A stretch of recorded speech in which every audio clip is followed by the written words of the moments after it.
Welcome to the Staffing Truth, real conversation on leadership, growth, and what's truly shaping the future of staffing. What experiences most change the way you think about selecting and developing leaders? We started studying and asking people what were things that they were doing in the first 90 days. Another factor, calmness under pressure. In that first 90 days, the team's not asking if you're brilliant. They're asking if they can trust you. I think if you need to know what's the real situation at the ground level, you need to make sure that you're meeting with the people at the location where they are comfortable rather than you calling to your own office. Because I know that I've got to stop and talk to everybody, my employees, and he builds that into every walk. What is something the executive search or the staffing firms often measure that feels very productive when they look at the data? It depends heavily on onboarding and trust building. That's why that first 90 days is real key. There's a saying out there that John Wooden, trying to create that immediate visible change. You can't do it until you understand what you're trying to change.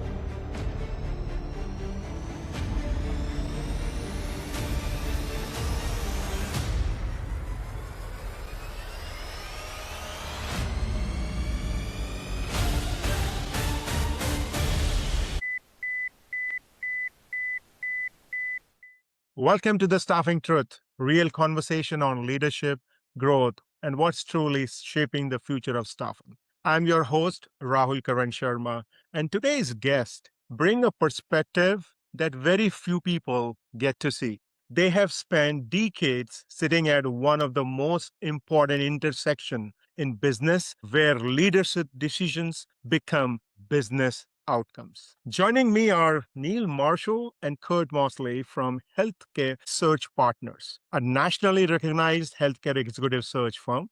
Together, they have advised healthcare organizations, partner with boards and executives, and help place leaders into one of the most critical roles in the industry. What makes this conversation especially valuable is this. They don't just hear leadership stories, they see leadership decisions play out in real time across organizations. They really know what separates executives who create momentum from those who struggle to gain traction. So today we will explore what staffing leaders can learn from executive search, why leadership transitions fail, what boards really look for, and what the future of leadership means in the world that is shaped by AI and changing workforce expectation. Welcome, Kurt and Neill, to the Staffing Truth. How are you doing today? We're good. Thank you. And thanks for having us. We appreciate it. Good to be here, Raul. Awesome. I'm glad to have you both here and share your perspective with our audience.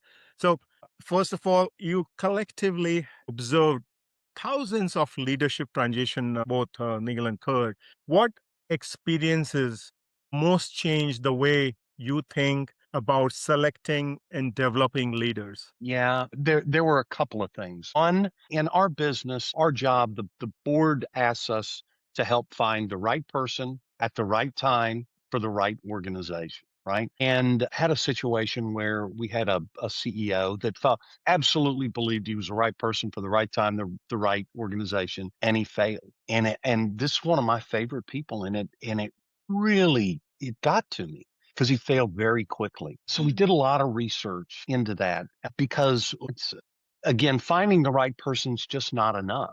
It's about then helping that person and the hiring authority, the board, structure a situation so that they're successful. And I really feel like that this person would have been successful if we had intervened early enough and helped him understand that the board saw things differently than he did. And especially, he thought that they were in a crisis situation. So he came in and started making changes and acting like it was a crisis. The board didn't think it was a crisis. And so it was that. And then the second piece of this was Kurt and I were interviewing a guy by the name of Richard Parks, CEO for a big hospital system out in West Texas. I mean, $10 billion hospital system. We're talking about a major place. And he said, when I make a transition like that, My wife stays home to sell the house and get the kids ready to go. And I move into the hospital. And Kurt and I look at each other and I kind of rolled my eyes, right? And I said, Richard,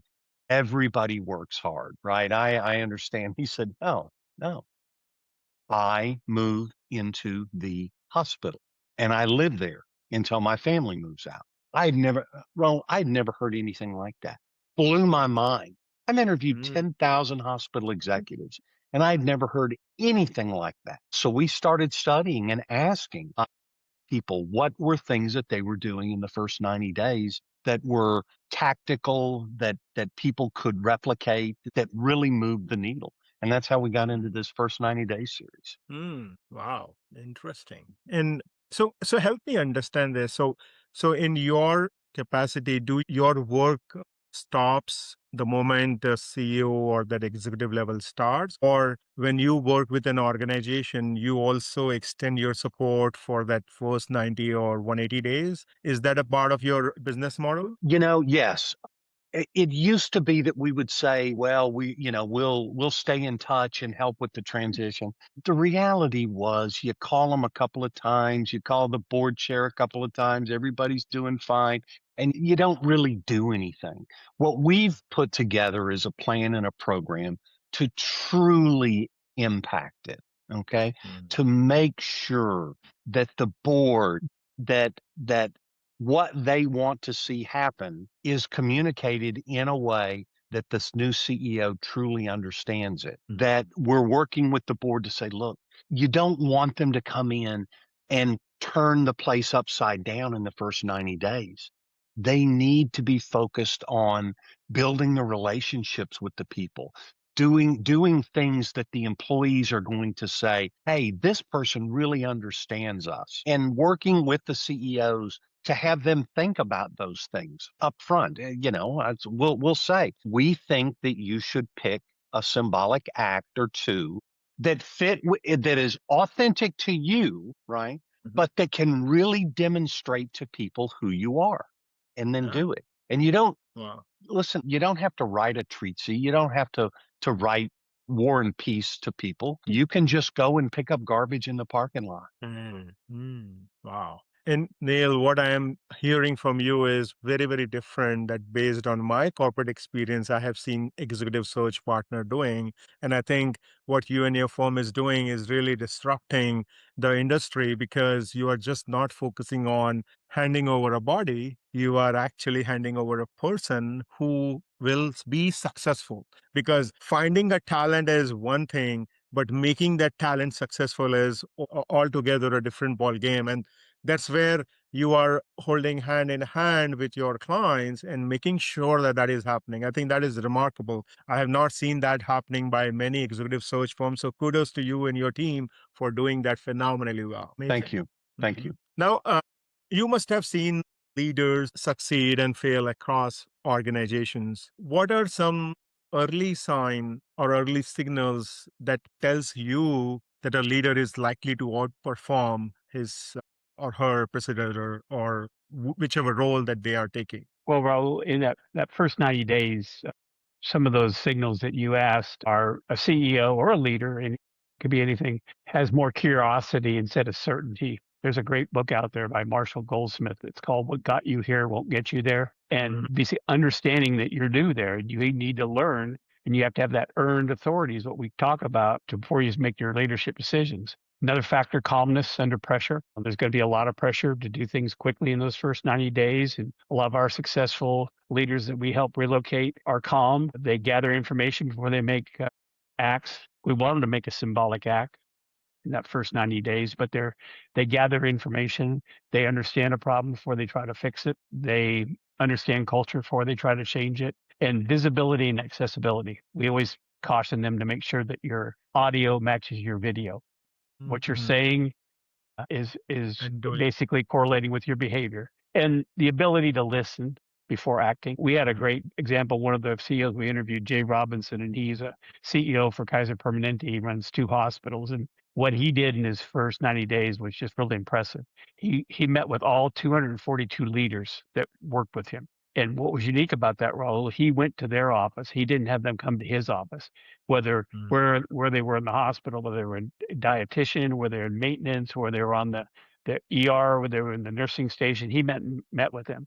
But one thing I think is really key, besides the fact that he met with those people in their offices, he asked every leader, he says, if we're successful in 90 days, what will be different?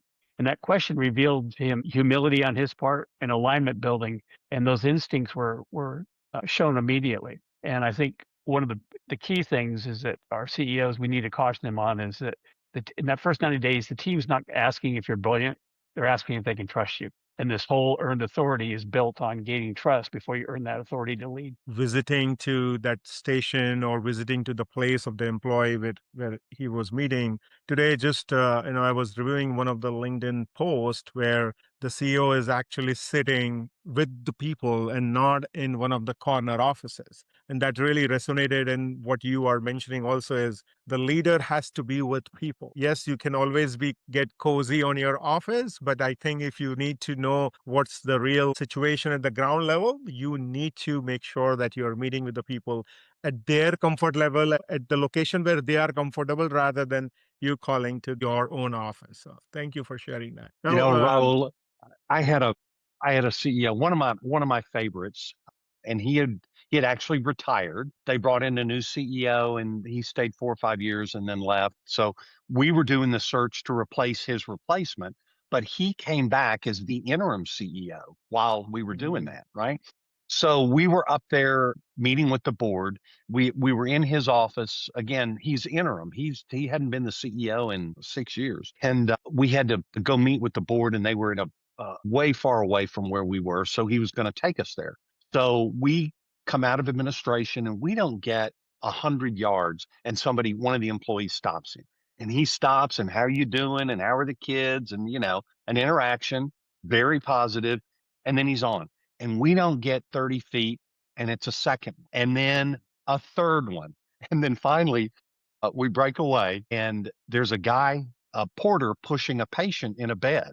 Right. And I thought, oh no, the porter's going to say something. The patient popped up and said, Ray, you're back. Good to see you. So when we finished that, we kept walking. I said, Ray, how do you go anywhere? Yeah, you haven't even been here in 6 years and everybody. He said, Neill, anytime I'm going across the hospital, I start 15 minutes early because I know that I've got to stop and talk to everybody, my employees. And that's what he does. And he builds that into every walk. Wow, what I think an epic lesson for leaders listening to our conversation, starting 15 minutes early with an objective of walking and talking to people, taking that time and making sure that you are giving your time. Because I think in today's environment, Neill and Kurt, leaders, they are so busy with back-to-back calls, back-to-back meetings. They do not have enough time, that quality time to be spent with employees. And when they spend, either it is through a keynote or a town hall, or maybe that one-on-one. But the kind of conversation that you are talking about, this executive of yours, is really impressive because that really reduces that wall of pressure. Because when you don't know your leader, you are in a different environment. But when you are friendly with your leader, when you are in a talking zone, you feel different. You feel lifted. You are motivated to give above and beyond. So thank you. And kudos to that person who is doing it every now and then. And I'm sure if you do an employee survey of his hospital, it will be all up in the 5 out of 5 kind of a survey. So great. Absolutely. Now, before I move further, I'm curious, and probably my listeners also, what prompted you to start this firm of yours? And also, I want to learn more about the background so that our listeners really get to know you well, Neill and Kurt, both of you. So one, share more about your background and what motivated you to start this HealthSearch Partners. Sure. So personally, my background is that I've been in healthcare executive search since 1990, was with a major, probably the largest healthcare executive search firm that focuses just on healthcare, and did that for 12 years. frankly had a bad boss and was not going to be able to work with her, period. It just wasn't going to happen. And so and started my own firm. Did that for 12 years. Then there was a real desire, a recognition that we needed to be bigger. So I formed a partnership with a former boss.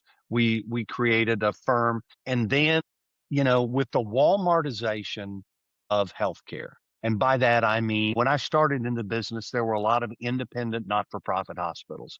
That was the bulk. Today, just like Walmart, just like everything, the systems are getting bigger and bigger and bigger and bigger. And so we felt like we needed to be a little bit bigger. So we found two other firms that were like ours. We rolled all three of those into HealthSearch Partners. We wanted to be big enough to be relevant, but small enough that we didn't have a lot of the off-limits issues that the major firms have.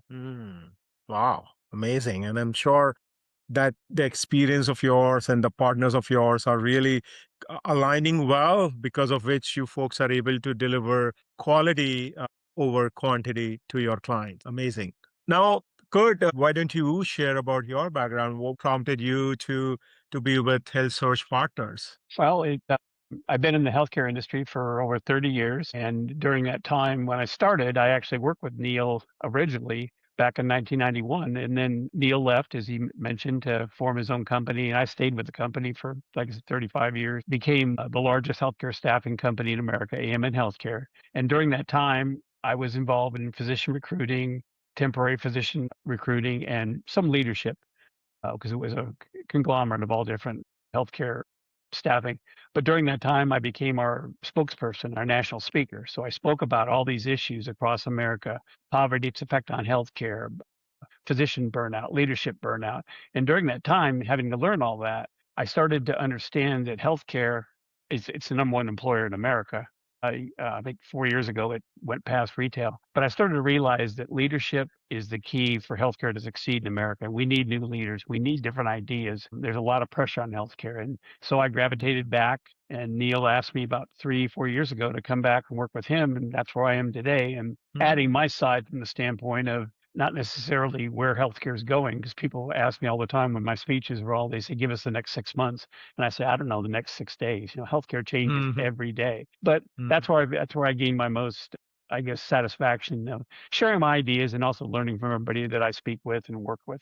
Wow. So listeners, just look at the background of these two stalwarts from the HealthSearch Partners. If you are looking to hire an executive, or if your executive is in the transition phase, I think you need to have a connect with both of them and see how their firm can help you in getting, not just identifying a person, but making sure that person is successful. Because the leaders, when the leadership change happens, it impacts the overall organization. And the cost of hiring a wrong leader, I don't want to go into that debate. It is very, very high. It will not be visible in the balance sheet. So hiring a right person and making sure that that person is successful is very, very key. So thank you for both of you, what you're doing and doing for yourself as well as for your clients. And Amazing. Raul, if I just add, you talked about the cost of if a leader does not make it within the first 6 months, a year, whatever. Obviously it is a cost, but it also affects morale. It affects employee morale at the facility, and also affects that person getting another job somewhere else. So that's what we try to help with. But it's not, everybody always says what a cost turnover is, but it's also emotional, it's morale, it's everything. Correct. Very well said. Yep. Now, what is something the executive search or the staffing firms often measure that feels very productive when they look at the data, but actually predicts very little long-term success? What has been your observation from that perspective? Well, obviously, there's competitors in our industry, and we hear, what they talk about when they're doing their sales pitch, if you will. Speed to fill, you hear that a lot, but it predicts really very little if that person's going to be successful. I also hear a lot about top-notch resume and those pedigrees that you get, but that's really overrated also without a cultural fit, Raul, because you can have the most, I guess, from a standpoint of key leadership points, everything you need, but if the culture doesn't work, it's not going to be successful. And a lot of times we have some great interviewers, and performance can mask sometimes this emotional intelligence deficiency. They can be great interviewers, but doesn't transcend into being successful. And long-term leadership ability doesn't just depend on what the work we do or what the candidate does, but it depends heavily on onboarding and trust building. And that's bringing the board in or wherever the support people are. And that's why that first 90 days is real key. We had a great story. One of the CEOs we interviewed, Jim Decker, he wrote a book called Reviving the Heart of Leadership. It's a great book on healthcare leadership, but he had a little cultural misstep when he first started. In his first meeting, he wanted to be, successful and make an impression. And there was a Dunkin' Donuts in town that just opened up, and they were the fad at this time. If you remember, Dunkin' Donuts kind of took the nation by storm. So his first meeting, he brought Dunkin' Donuts. And everybody looked at him, and meeting went well, but they were picking around and didn't eat the donuts. And he was like, "What did I do?" And luckily, he had one of the people that supported him from the very onset said, "I think you missed the boat a little bit." He said, "What are you talking about?" And he says, "Well, we've used the same baker in town for the last 20 years. They provided our donuts for every function we have, our meetings, our foundation meetings, our support meetings." So he went to the donut shop and said, I really made a mistake. And the baker was very, very kind. He said, "Listen, here's how you do this." And he told him, "Here's what this person likes. Here's what this person likes. Here's everything you need to make everybody happy in this meeting." And he knew it because he filled the order for the last 15 years. And Jim said, "Man, I made a mistake," but it was a little cultural misstep. But to them, it was like, he doesn't know us yet. But he owned up to it. He wasn't disingenuous about what he did. And he said, "It'll never happen again." It's a great story. Wow. I think knowing the ground level reality is so very important. And it is just not about the donut. A donut is more used like a metaphor. It's about knowing your people, what they like, what they do not like. And culture fit is so very important. And I think in today's environment, a lot of leaders, they are not able to get into that culture fit aspects. They spend a year and a half, and then eventually step out. And as you know, hiring of a leader has one cost, but their exit is 2 to 3 times of that cost. So Yeah. that really makes a huge dent on the profitability of any organization. So Yeah. hiring a right leader and making sure that they are successful is so critical. Culture fit's not soft, Raul. It's predictive. And in a lot of cases, it predicts the success of that person. Right. Yeah. Now, I know your firm works with boards. So, what do the board and the executive team consistently underestimate when hiring senior leaders? What has been your observation? Yeah, I think that they underestimate the emotional disruption that a leadership transition creates. I also think most underestimate the importance of helping the new leader be successful. One of the things that I have a great belief in is if somebody does something 1,000 times, they're gonna be pretty good at it, right? Most leaders only start and have a first 90 days about 6 or 8 times in their career. How do you, they don't even, most people don't even remember the last time they had a first 90 days, and they don't remember what they did that had efficacy that was good and what they did wrong. See? And so by providing that support up front and during that transition, I think helps. I think they underestimate how much symbolic leadership matters today, especially early, right? Because, you make a misstep day one, you might never recover. Very well said. Yeah.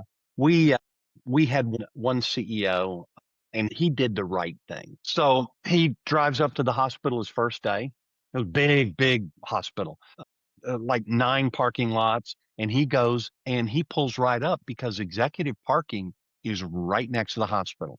And he's got a place, CEO and his chief operating officer and the CFO and the CMO, all were parking there. And he thought, we got something to do here. So he walks into his first meeting with his executive team and he kind of sets them up. He says, "What's the most important thing I have to know?" And they said, "Our people. Our people are the most important thing to us. And we know that in healthcare today, if you don't retain and attract your employees, you're going to lose." And he said, "So our employees are the most important thing to us." Absolutely. Absolutely. And he said, "Then why are we parking right next to the hospital and all of our employees have to park 3 parking lots away?" And they said, He said, from now on, executive parking is for employees of the month in each of the different divisions, and we are parking in the back parking lot. And we're going to spend that time every day greeting our employees as we walk through the parking lots and into the hospital. And that's the time that we're going to spend building the relationships and showing them that we believe that they're the most important thing. What an amazing story. And I think this really brings a goosebump because I have seen many people or many leaders just getting so focused on getting that parking space, focusing on that corner office rather than giving it back to employees. Think about an office in a Manhattan, facing the Hudson River, and then if you give that to, let's say, employee of the week, employee of the month, whatever it is, and they get to sit in that office versus your executive, it will be a huge difference. So kudos to that leader who really did that and really set the tone from day one. Because your initial 90 days, as you guys also advocate a lot, is so critical. And your day one really set the tone. So thank you. Now, on the 90 days, I know both of you have that banner. So you folks extensively talk about that first 90 days, the criticality of the 90 days. What is the biggest mistake new leaders make when trying to prove themselves too quickly? What has been your experience? I think number one is acting before listening. There's a saying out there that John Wooden created. John Wooden was a legendary basketball coach Yeah. for UCLA, obviously Hall of Famer. And he had a quote he gave to his players before the game. And the quote was, "Be quick, but don't hurry."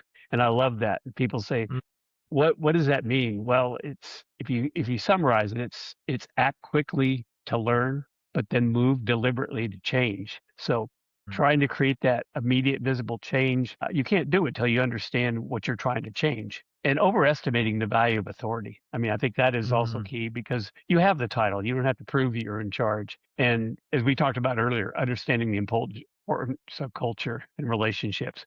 Culture is the multiplier. People say, what do you mean by that? Well, you can do 10 things great in the first 90 days and you misstep, you misread culture, it can 10 times wipe all those good things out because they say, they don't know us. They don't know me. Dan Castillo was one of the CEOs we interviewed, and he was with County USC Medical Center. And there was a lot of pressure on him to restructure when he first came on. But what he did was, instead of restructuring these departments, he spent time learning the organization during night shifts. He would show up at the 12 to 6 in the morning shift when obviously the emergency department's always busy, and especially in large hospitals downtown LA. But he was there during a time when most leaders weren't. And he observed what was going on and he observed what he wanted to do. And he learned what he had to change before he changed it. And I remember one quote he told me, he said, move too fast and you break trust. And he said, you move too slow, you lose momentum. But this first 90 days is critical. Wow. And I think you rightly mentioned about this, the quote, which is be quick, don't hurry. I think that will go as one of the showstoppers from our episode because in today's environment, speed is being overrated in leadership. Everyone is talking about speed, speed, speed. So from your perspective, Neill Cord, where do organizations confuse fast decisions with effective decisions? Yeah, I think that speed is and has become overrated. And frankly, Raul, I'm a guy that's gotten a lot of speeding tickets, so I know, right? But speed without a proper context is going to create bad decisions. Speed for speed's sake is going to create. I think that calm, thoughtful leaders are going to outperform the chaotic, reactive leaders, especially, I think way back when people joined an organization and never left. Okay. You didn't have a choice. You had to put up with bad leaders because you didn't have a choice, right? You weren't going anywhere. My dad worked for the airline that he worked for, 20 years, right? But you didn't leave.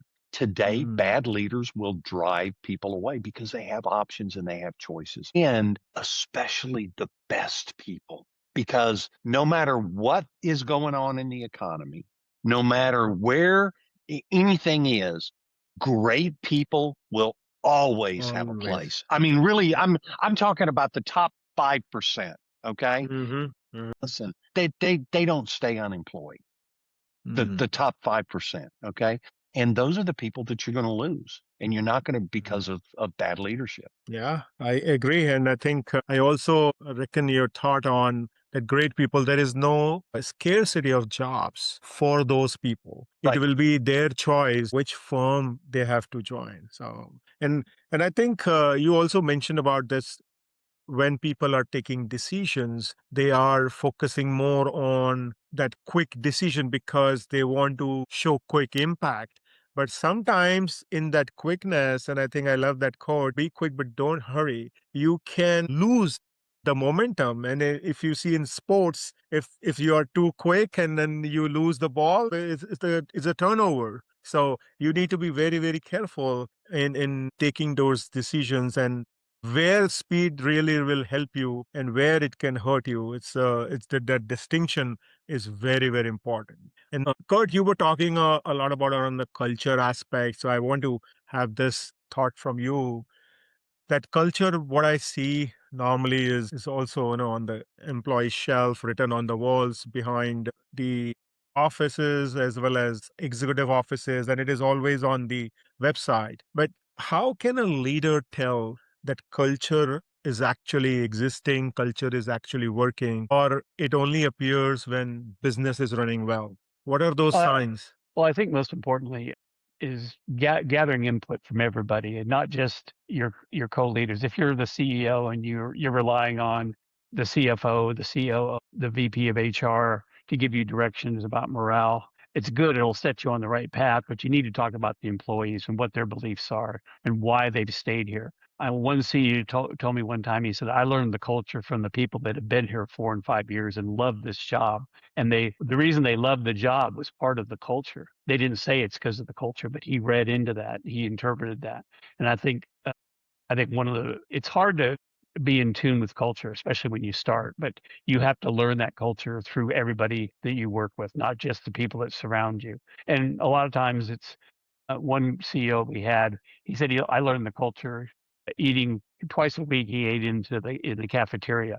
And they knew who he was, and he sat by himself, or he may have had one other person there, but he always had a chair open at his table in case somebody wanted to sit down and talk to him. He said, and that's where I really learned culture, is over a bite to eat or a cup of coffee.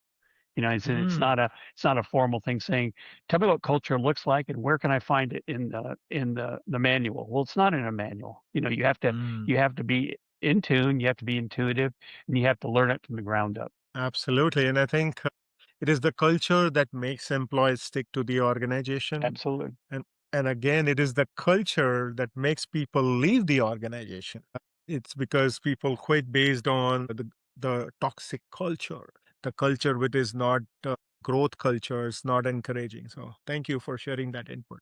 Now, I can add one other thing, Raul. The yeah. same individual I was talking about, he started looking at the in healthcare. They have patient satisfaction surveys. He learned a lot about the culture from what the patients thought about getting their healthcare at his facility, and I thought that was a really smart move. So, not just the employees you work with, your customers, who are the patients. Correct.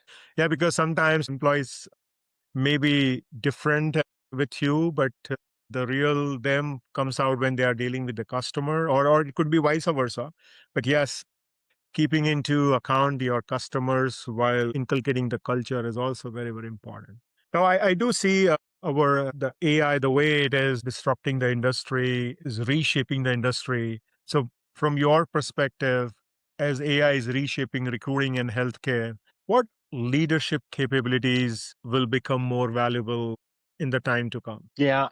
An ability to build trust with people, an ability to truly lead people. Listen, everybody can manage, right? Everybody can say, hey, do this and follow up and make sure they get done. Okay. But true leaders is not taking that place, right? Being able to build trust, lead, have sound judgment, cultural interpretation. And trust is going to be an ability to be trustworthy is going to be even more important, as every word that we say is now documentable, right? So if you're not trustworthy, it used to be that you could dodge things. and say things and not be held accountable. But today, with every word that we say is documented, I, I had one where a candidate I was working with him, and I had talked to him about compensation, and I talked to him very, very, listen, this is what it's going to be, and it's not going to be anymore. So you need to understand that before you go in there. He said, I understand, no big deal. And then my client calls me back and says, listen, he said, and this is a couple of months later as we went through the process, right? He says that you kind of said that this was the comp, but that there was more to it. And I said, I pulled out the exact quote, right? And said, this is what I said, and this is what he said. Wow. I think ability to lead with trust and ability to lead truly as a leader is what will differentiate between a good leader and a great leader. So thank you, Neil, for sharing that. Now, from your perspective, I have heard this a lot that a lot of decision in an organization is made in the closed boardroom. Very little the interaction happens when it comes to making broader change management decisions. So based on your interaction with so many leaders, where do you think our leaders, either it could be the executive search firm leaders or staffing leaders, they lose touch with what's actually happening at the ground? When that happens and why that happens from your perspective? Well, I think, Raul, that leaders become dependent on dashboards instead of conversations. They, a lot of people I've seen leaders look at their org charts and start walking through that as opposed to really, do I understand the people on the org charts? Do I drop 2 levels down the org chart to find out what I'm looking for? And it's a growth industry, and hospitals or healthcare has to grow to accommodate the more and more people that are getting older in our country and comorbidities and the health of that. And it creates this distance from these frontline realities, and you lose the vision, you lose the distance visions. And organizations also really over rely on these key performance indicators, and they underinvest in culture. They rely too much on the KPIs and don't understand culture. And a lot of times, even when I'm talking about an org chart, some of the informal influencers are awfully sometimes ignored. And they're the ones that behind the scenes are really influencing other people. They influence the culture, influence how the employees react, influencing performance. And you have to learn who those people are, because they're the informal influencers. They're your secret weapon if you understand them and come to know them and understand what their thought process is. One CEO told me one time, he said, org charts lie. He said, hallway conversations don't. Wow. Org chart lies, but hallway conversation don't. That's a great golden nugget drop in by Kurt here. I will also concur with that informal leaders, because I have seen in my experience that there is many times those individual contributors, they were the people to whom a lot of employees were going to for advice rather than going to their own manager. And that's where I think Kurt, you were talking about those informal influencers. They may not have the title, but still they are influencing people, and they can influence both the ways, in a positive way as well as negative way. It depends on how they are feeling about the organization. So, as a senior executives, you need to know very well about those informal leaders. Very important. Now, we are coming close to our conversation. And before I go to that rapid fire round, I have two more final thoughts that I wanted to get from you, both of you. 3 years from now, what will separate a staffing healthcare organization that will really lead from those who are still reacting to all the change that is happening? Raul, we may be wrong, but we're really betting on that a search firm is not just here to help you find the right person for the right opportunity at the right time, but that helping you and them be successful is really the mark that we're looking for. And so I think continuing to focus on that from the standpoint of the staffing firm. I also think that the boutiques are gonna have to get a little bit bigger, especially in the healthcare arena, because it's being dominated by 100 organizations now. Although there is some pushback on that, because I'm not sure that people understand what value they're getting from these mega systems, right? You probably experience that also. But I think that being focused on long term versus transaction, and again, by that I mean not only finding the right person for you as a Mr. Client, but also structuring it so that you're successful long term. They're successful long term, which means you're successful long term. Correct, correct. And I think I second that thought, because getting a person from a job portal is fairly easy if you are using a search firm just to get a body.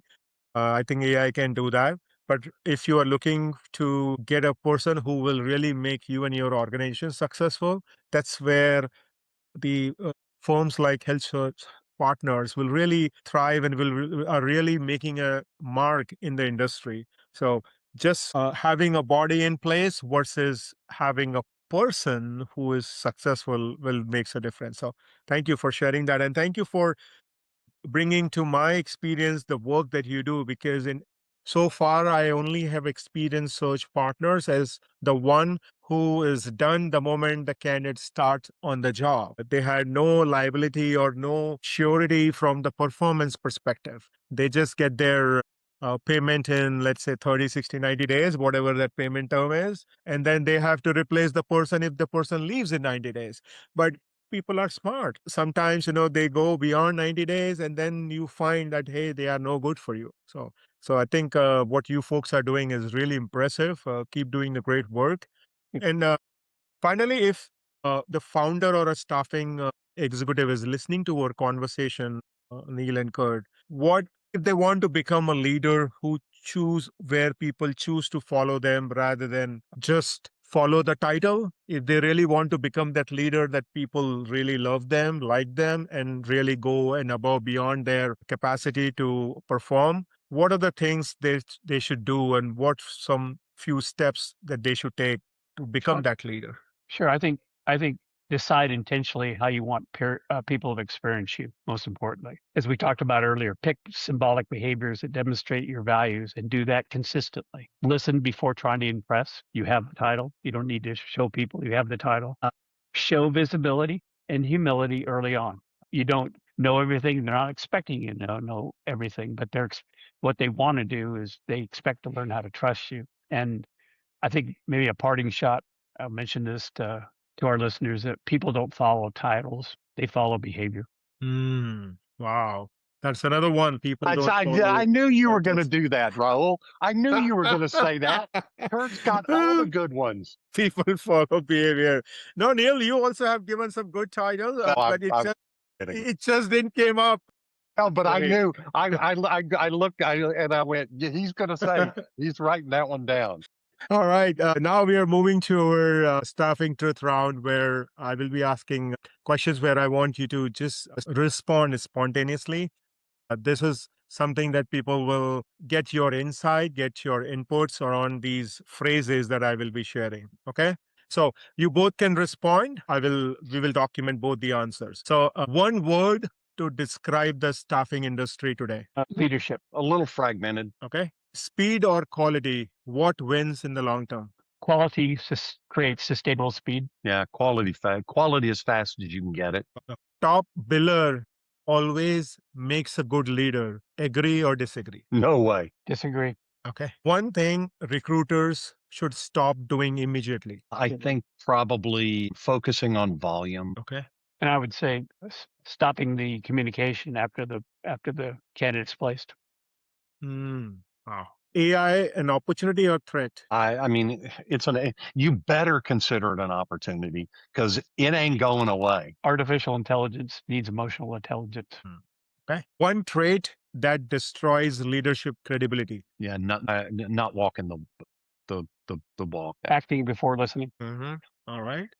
Sales driven or candidate driven? What actually works? Candidate. Yeah, I'm gonna withhold judgment on that. Okay. All right.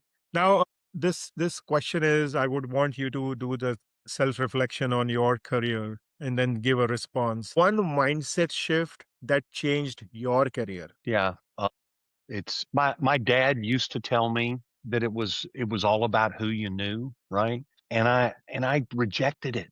Raul, I said, it's not, Dad. It's about how hard I work and how smart I am. And Papa, you were right. It's about relationships. He just said it a different way. It's all about relationships. Mm. And I think, like for me, prior to me getting into the healthcare industry, my grandmother said it to me. We were talking about where I wanted my career to go, and she talked about healthcare. My mom was in healthcare, but she gave me this quote, and I used it all the time. She said, "Money is honey, but health is wealth," and that's why I chose to Mm. be in the healthcare industry.